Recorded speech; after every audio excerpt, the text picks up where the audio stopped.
Olá, sejam muito bem-vindos. Esse é mais um episódio do Liberdade Financeira, o programa semanal onde nós vamos falar sobre todos os assuntos que orbitam o tema investimentos. Então, meus queridos e minhas queridas, é um prazer ter vocês aqui, sejam muito bem-vindos. Eu sou Gabriel Melo, sou especialista em investimentos e meu Instagram é grmelo007, Melo com L só. Fiquem à vontade para trocar uma ideia, mandar um direct message, falar sobre o programa, críticas, sugestões, elogios.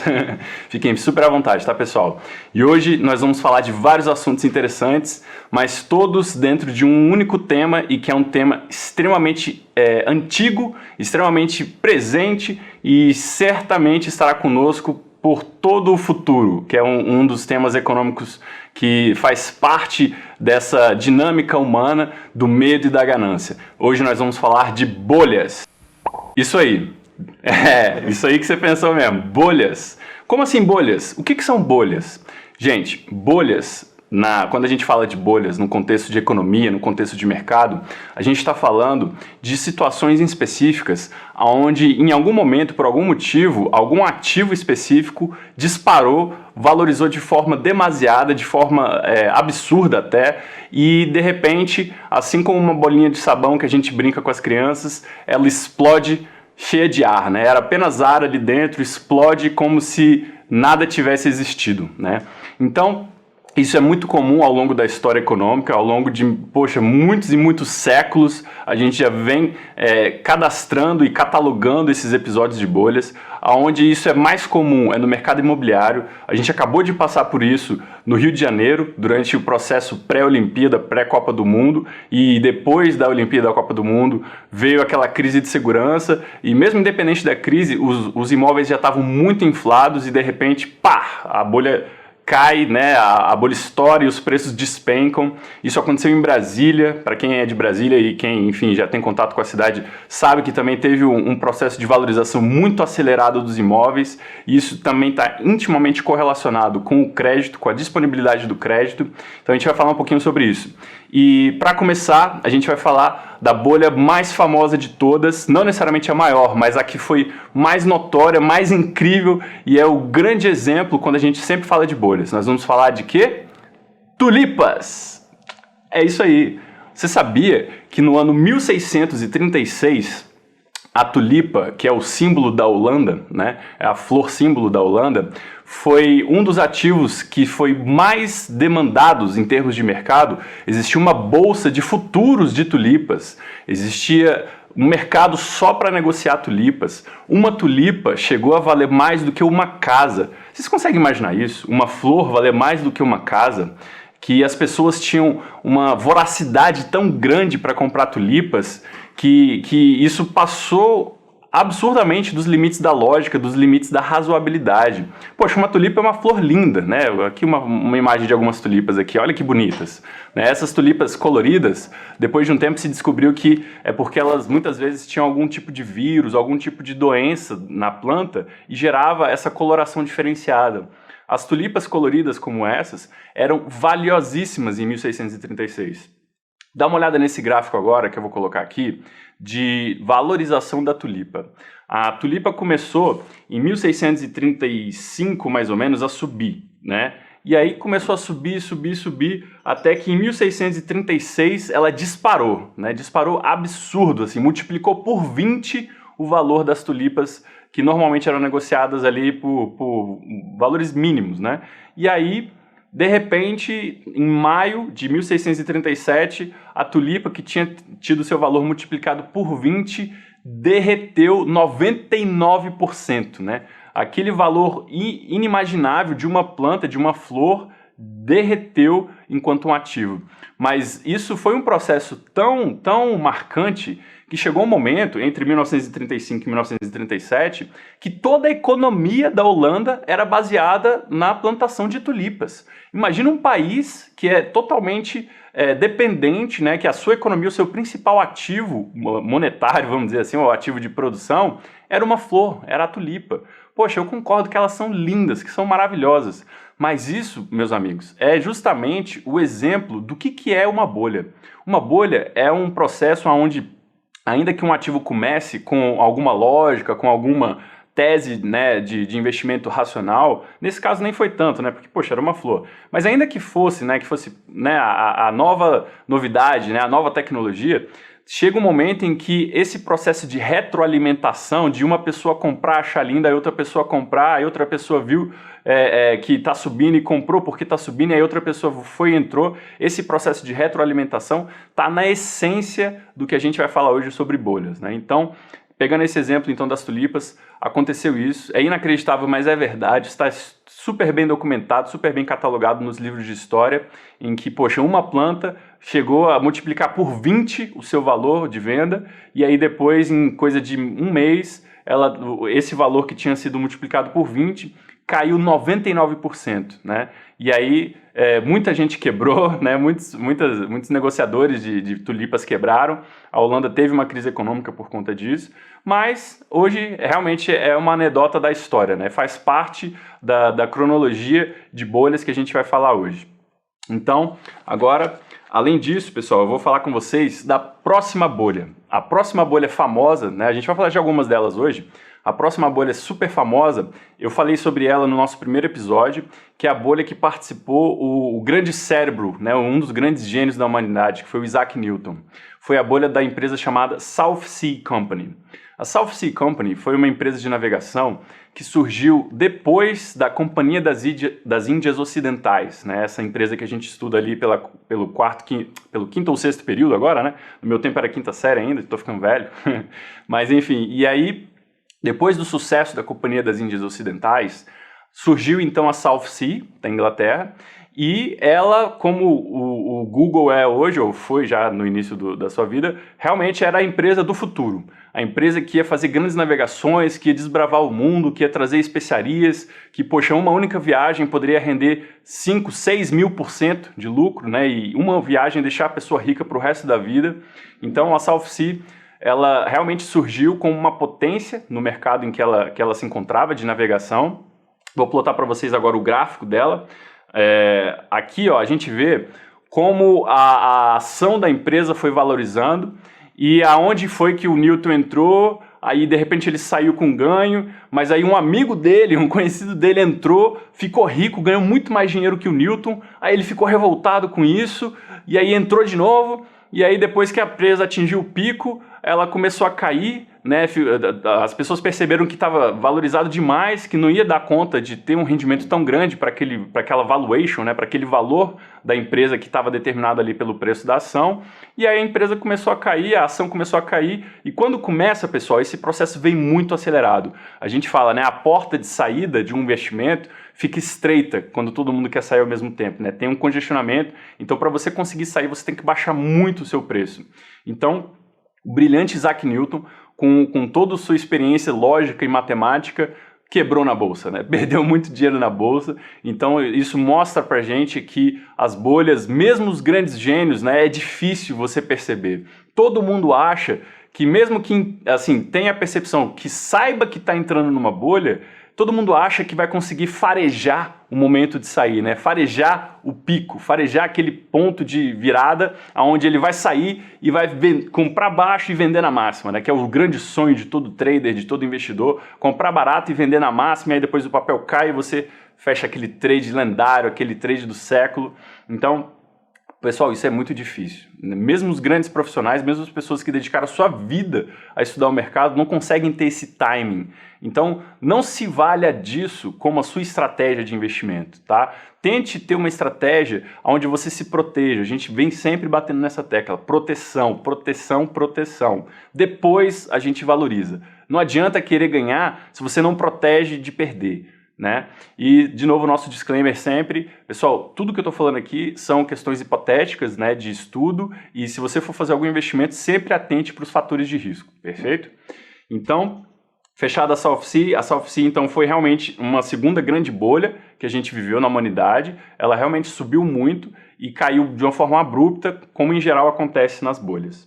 A próxima bolha que eu quero falar com vocês é a bolha do Nikkei, o índice Nikkei. Nikkei é o nome do índice da bolsa japonesa, né? Assim como a gente tem o Ibovespa, que é o índice da nossa bolsa brasileira, a gente tem o Nikkei, que é o índice da bolsa japonesa. A Nikkei, desculpa, é o nome da bolsa, o índice eu acho que chama Topix, né? Mas a gente chama de índice Nikkei. Então, o índice Nikkei, no início dos anos 80, o Japão ele estava muito moderno, né? Ele fez aquela reconstrução no pós-guerra e investiu pesadamente em tecnologia. Então, o Japão, durante muitos anos, sendo uma ilha pequena, do tamanho talvez ali de Sergipe, né? Com 140 milhões de pessoas, era a segunda maior economia do mundo, competindo de igual para igual com os Estados Unidos. Olha a proeza dos japoneses, né? A força do intelecto, a força da determinação, da disciplina, fez com que um país minúsculo, totalmente formado por ilhas, né, e conseguisse ter um desenvolvimento econômico abissal, crescendo e brigando de igual para igual com os Estados Unidos.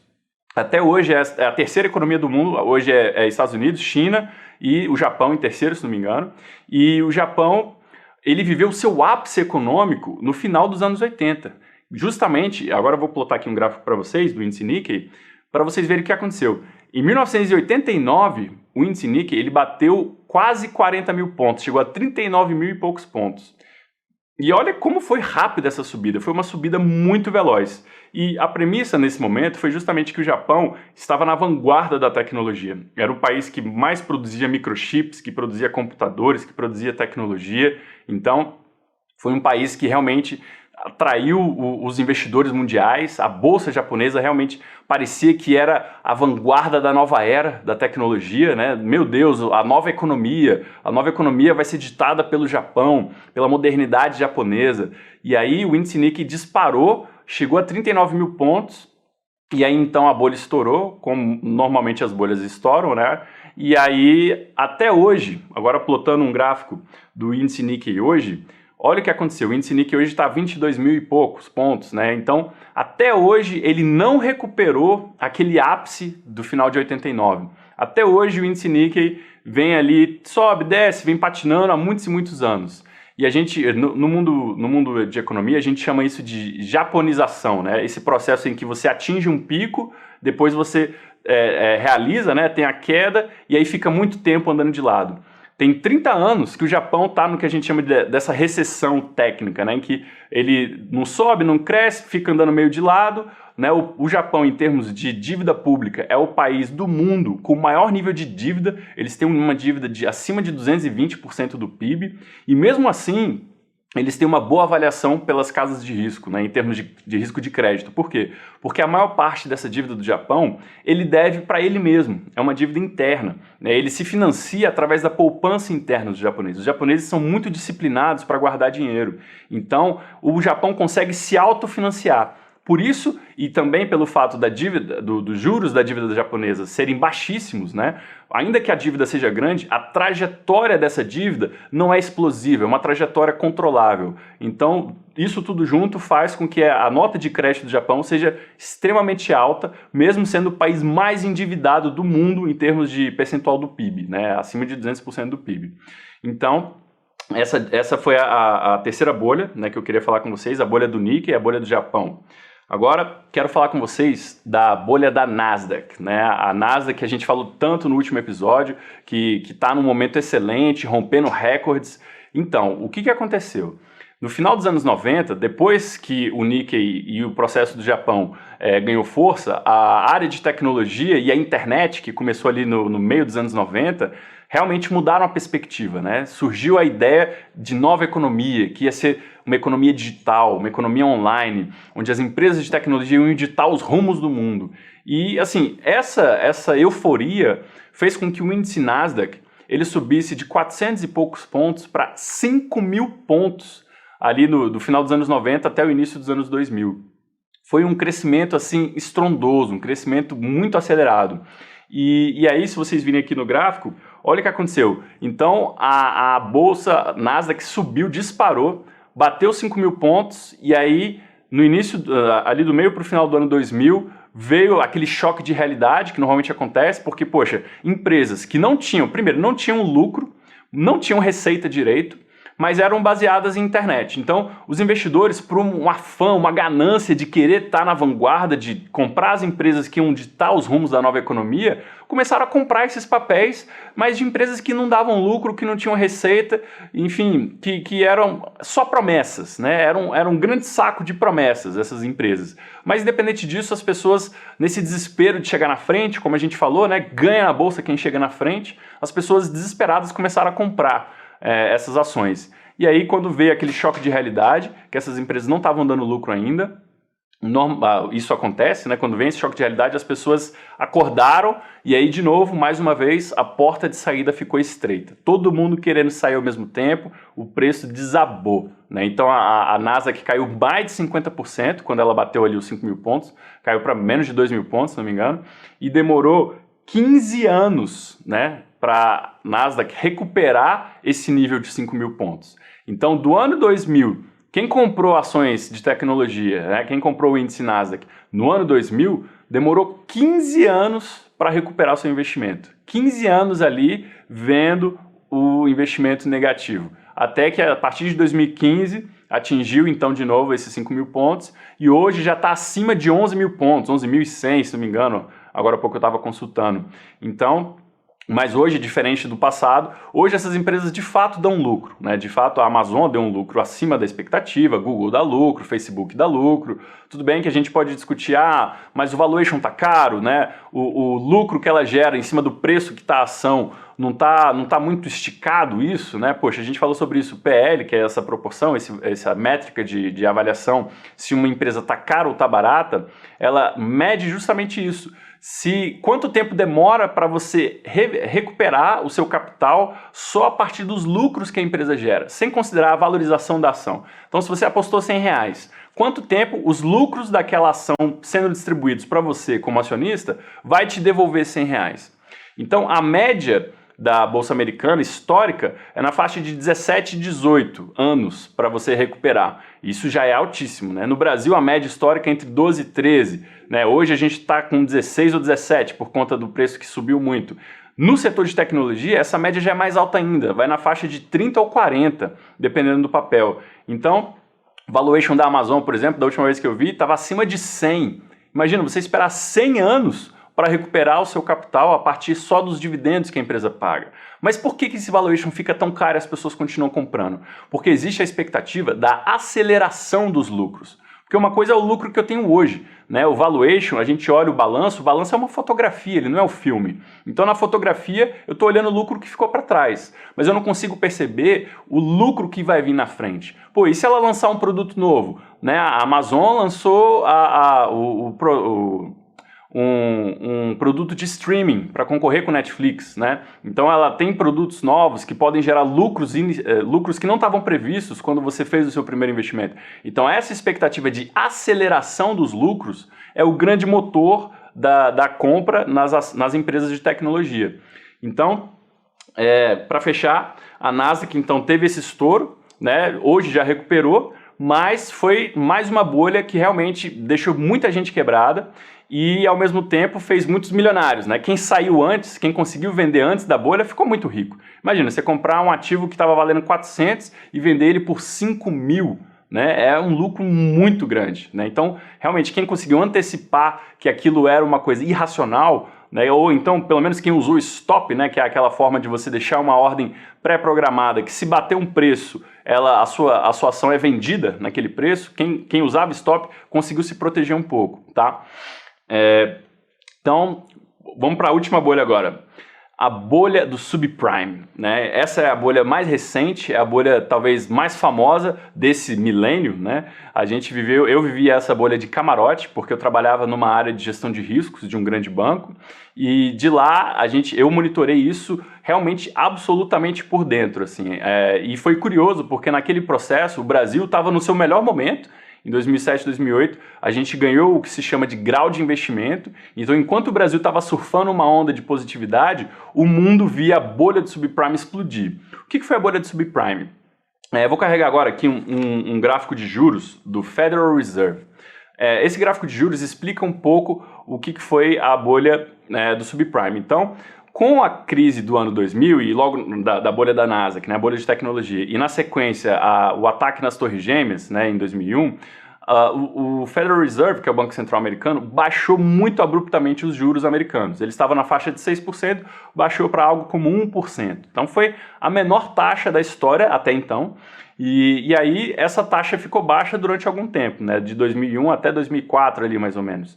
E a partir de 2004, como a economia estava aquecendo, a inflação estava vindo, eles começaram a subir paulatinamente os juros. Só que aí o que aconteceu no mercado imobiliário? Lá nos Estados Unidos, nesse processo de relaxamento dos juros, né, que caíram bastante, e aí o crédito começou a ficar muito abundante, as pessoas começaram a comprar imóveis.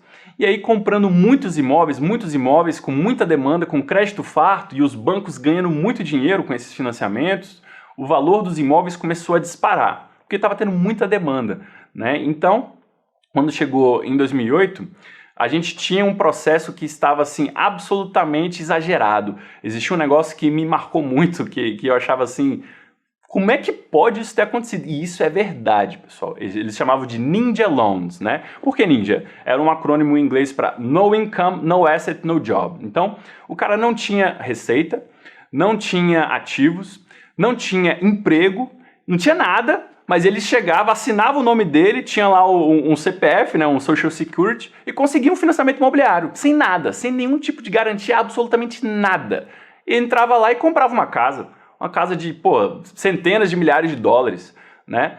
Como que um banco vai vai se dignar a autorizar um empréstimo para uma pessoa sem absolutamente nenhuma garantia, né? Sem nenhum tipo de receita, com a simples crença de que era um empréstimo com garantia própria, que era o imóvel. O imóvel era a própria garantia do empréstimo. Então, a ideia do banco era a seguinte, se ele não me pagar, eu retomo o imóvel e vendo para outra pessoa. Muito lindo na teoria, mas o que aconteceu na prática? Existia um desespero tão grande nos Estados Unidos que o regulador dos Estados Unidos precisou criar uma regra para proibir o que a gente chama de flipagem de casas. O que é isso? Você comprar uma casa e vender ela com menos de 90 dias. Consegue imaginar isso no Brasil? Alguém comprar e vender uma casa em menos de 90 dias? Aqui nem para você comprar uma casa com 90 dias, às vezes você consegue por conta da burocracia, se você for financiar, se precisar usar FGTS e tal. Lá, você comprava a casa e vendia com menos de 90 dias. Então tinha pessoas que compravam 5, 6, 7, 8 casas só para fazer esse tipo de transação e flipando casa. Então o mercado ficou absolutamente superaquecido. E agora eu quero carregar aqui a imagem de um filme que chama A Grande Aposta. Esse filme, que tem o Christian Bale, que tem o Brad Pitt, é extremamente pedagógico e assim muito legal para conhecer essa história por dentro, né? Como que os Estados Unidos viveram essa bolha e quem percebeu essa bolha e o que fizeram para lucrar com essa bolha. Então, no filme conta a história de um médico que se tornou investidor, que é o papel do Christian Bale, e o Christian Bale, o ator, né, o personagem no filme, percebe que isso era uma coisa insustentável. Ele pega aqueles ativos lá, acontecia um negócio que chamava securitização. Então você junta um monte de financiamentos imobiliários num ativo só e vende isso como se fosse uma ação, né, para investidores. E aí aqueles dividendos, o pagamento das parcelas dos financiamentos era o dividendo para aquele investidor daquele ativo. E aí o Christian Bale, né, o personagem dele, começa a olhar por dentro cada um daqueles ativos, cada um daqueles empréstimos, um por um, que compunha aquele ativo securitizado. E ele começou a ver os defaults, né? Começou a ver que tinha um monte de calote, né, nesses financiamentos. E ele percebeu que aquilo ali era uma bomba relógio, que cedo ou tarde aquilo ia explodir de uma forma espetacular. Só que ninguém sabia o quanto tempo isso ia demorar. Então, no filme mostra a história dele, eu vou até dar um spoiler, tá? Desculpa, pessoal, quem ainda não viu, um pequeno spoiler só. Então, ele começa a ver que aquilo era insustentável e ele começa a estudar formas de apostar contra aquele ativo, né? De ficar vendido naquele ativo. Então, ele bate na porta do Goldman Sachs, que é o grande banco americano, um dos maiores bancos de investimento, e fala, olha, eu quero criar um ativo para apostar contra o mercado imobiliário. E aí o pessoal fala assim, mas você tá maluco? Esses ativos são ativos AAA, né? Ativos de alta qualidade de crédito, eram avaliados como alta qualidade de crédito pelas casas de avaliação econômica, né, de risco. E aí ele falou, sem problema, eu quero apostar contra esse ativo AAA aí. E digo mais, né, ele falava no filme, eu quero garantias de que o seu banco não vai quebrar, que vocês vão me pagar o meu dinheiro. Aí o cara olhou para ele e riu e falou, olha, você quer dar dinheiro de graça pra gente? A gente não tem problema, a gente vai receber o seu dinheiro. E aí, depois segue o filme, né? E o que aconteceu no final foi o que a gente viu, uma implosão do mercado imobiliário americano, né? Onde ficou claro que a maior parte do dinheiro ali dentro era dinheiro de empréstimos, era dinheiro de dívidas e era um dinheiro que não tinha lastro, né? Esses empréstimos não tinham a menor condição de ter sido concedidos. Houve um relaxamento brutal dos bancos para conceder crédito. Algo que isso, pelo menos no Brasil, a gente nunca viu, né? Aqui a concessão de crédito é levada um pouco mais a sério. Então, depois disso, mudou-se muito as regras do mercado imobiliário, mudou-se muito as regras de financiamento nos Estados Unidos, mas a bolha ficou, né? A bolha marcou. E eu lembro como se fosse ontem, o dia que o BNP Paribas, que é um banco francês, bloqueou os saques num fundo que era ligado a ativos subprime. Ali foi o início da crise, né? Então, no momento que o BNP Paribas bloqueou, falou, olha, não pode sacar o seu dinheiro desse fundo, seu dinheiro está bloqueado. Houve aquele desespero e aí começou a crise. Aí começou todo mundo a vender, a porta de saída ficou pequena novamente. Então essa é a bolha mais famosa do nosso milênio atual, né? A bolha do subprime. É uma bolha que deixou muitas marcas. Foram trilhões e trilhões de dívidas que foram assumidas como prejuízo por todos os bancos. Não teve, eu acho que praticamente nenhum banco. Vários bancos quebraram ou foram comprados, né? O que de fato quebrou e acabou foi o Lehman Brothers, né? O fatídico dia do Lehman Brothers, em que o Lehman Brothers quebrou e a gente viu que o governo americano se recusou a socorrer o Lehman Brothers. E essa quebra é talvez o evento mais marcante, o evento econômico mais marcante desse milênio até aqui. Por quê? Depois da quebra do Lehman Brothers, foi um desespero tão generalizado que isso fez escola para os formuladores de política econômica americana. Tanto que dessa vez, nessa crise atual, que não é decorrente de uma bolha, mas sim da questão de saúde da pandemia, os bancos, o Banco Central Americano e os legisladores não tiveram a menor dúvida para poder fazer estímulos agressivos imediatamente, sem pestanejar. Não vai quebrar ninguém. Não vai quebrar ninguém. Se fosse para ser a frase dessa crise, não vai quebrar ninguém, né? Então, eles não tiveram a menor dúvida de socorrer todo mundo, né? Até porque não foi uma questão de concessão de crédito, não tinha aquele risco moral que o legislador se enfrenta de falar, poxa, eu vou dar dinheiro público para salvar um banco privado. Não tinha, a gente chama isso de risco moral, né? O moral hazard. Então, dessa vez, a questão da pandemia deixou muito fácil para o legislador e para os formuladores de política, e ao mesmo tempo eles correram para imprimir dinheiro, enfim, para gerar estímulo e tentar salvar a economia. Bom, para fechar então, eu queria falar de um fenômeno, né, que a gente chama de FOMO. Vou subir aqui uma imagenzinha para explicar o que é FOMO. É Fear of Missing Out. Isso é um acrônimo que foi criado para explicar o porquê que a gente é tão atraído por essas bolhas, né? E aí tem uma frase que diz assim, nada dói mais numa pessoa do que ver o seu vizinho ficar rico, né? Do que ver alguém muito próximo ganhar muito dinheiro e você ficar de fora. Ah, isso machuca para a maioria das pessoas, né? Isso é bem normal. De outras palavras, pessoal, isso pode ser até considerado uma inveja, tá? Eu acho que a gente não tem jeito, a gente é um pouco invejoso, né? Então a gente vê alguém que a gente gosta ou que a gente conhece ganhando muito dinheiro, cara, dá um incômodozinho ali por dentro, né? Então criaram esse nome para isso, a gente chama de FOMO, Fear of Missing Out. Isso aconteceu, isso explica muito dessas bolhas, né? Isso aconteceu com o Bitcoin ali no final de 2017, 2018, Bitcoin foi a 17 mil dólares, né? E de repente desabou ali para 4, 5 mil dólares de novo. Então, quando você vê muita gente ganhando muito dinheiro com alguma coisa, poxa, aquilo dispara e você fica incomodado, aí você acaba entrando, mas em geral você entra tarde e aí isso estoura na sua cara, a bolha, né? Isso é a grande moral da história das bolhas.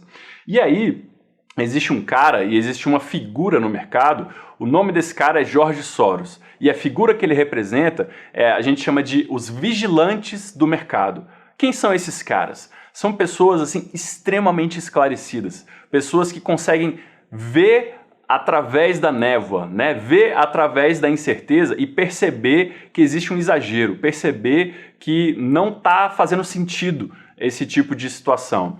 E esses caras, em geral, eles operam vendidos, né? Então o George Soros ele é considerado um inimigo número 1 de muitos países, porque ele operou vendido muitas vezes na sua vida e ganhou muito dinheiro com isso. Então quando ele percebia esse tipo de ativo inflado, esse tipo de ativo com um valor desproporcional ao seu valor intrínseco, ele não pestanejava em entrar vendido, assim como nós falamos do personagem do Christian Bale. Ele entrava vendido e segurava mesmo que o papel continuasse subindo, porque ele tinha convicção que aquilo não fazia sentido econômico. Então, esses vigilantes, eles são muito importantes. Embora eles sejam chamados de abutres por países como a Argentina, enfim, países como a Tailândia, que quebraram, né, as suas moedas sofreram muito por posições vendidas de grandes investidores, esses investidores eles fazem um serviço muito importante de um cheque de realidade, né? Um reality check. Como assim? Como é que um ativo vai ficar tão valorizado? O George Soros ele é um cara extremamente inteligente, eu super recomendo os livros dele. Ele tem um livro que chama Alquimia das Finanças, que ele fala um pouco da tese, de como que ele investe, da metodologia dele. Ele ficou famoso do dia para a noite, porque em 1992, se não me engano, ele apostou contra a libra esterlina, né? Então a libra esterlina estava com câmbio fixo, ele entendeu que aquilo era absolutamente insustentável, então ele ficou vendido contra o Banco Central da Inglaterra, né? E aí, em um único dia, quando o Banco Central percebeu que não ia ser sustentável aquela posição e adotou o câmbio flutuante, em um único dia ele ganhou 1 bilhão de libras. Né? Então, imagine isso em 92, hein? Não é nem hoje. Se 1 bilhão de libras é muito dinheiro hoje, imagine em 92. Então, ele ganhou uma fama absurda da noite para o dia. Ele é chamado de o homem que quebrou o Banco da Inglaterra. Né? Ele estava do lado contrário do trade, enquanto o Banco da Inglaterra estava perdendo dinheiro, ele estava ganhando dinheiro. E aí, o que ele representa hoje, pessoal, é essa figura do vigilante do mercado. Ele é muito famoso também porque o grande desejo dele era ser reconhecido como filósofo, né? Ele criou uma filosofia que ele chama de reflexividade. E a reflexividade, eu interpreto que, na verdade, é o processo de retroalimentação. Na Bolsa, a gente diz que o fundamento econômico ali do balanço é refletido no preço da ação, que o preço da ação reflete todas as informações dos fundamentos econômicos de uma ação. Só que ele dizia que o contrário também é verdadeiro. O preço da ação reflete nos fundamentos econômicos, embora isso não faça o menor sentido. Mas se você parar para pensar, independente de uma empresa ter fundamento para crescer, ela não está tão bem assim, mas as pessoas estão acreditando que ela está bem, e aí sobe o preço, começa a comprar muita ação e a ação sobe. Poxa, se a empresa tem um preço inflado, ela pode vender novos papéis e usar aquele novo recurso para poder fazer aquisição de rivais, para poder fazer investimento em tecnologia. Então, o simples fato do preço subir pode ajudar os fundamentos econômicos também. E ele chama esse processo de reflexibilidade de justamente um loop de retroalimentação entre o fundamento e o preço. Né? Essa é uma das teorias dele.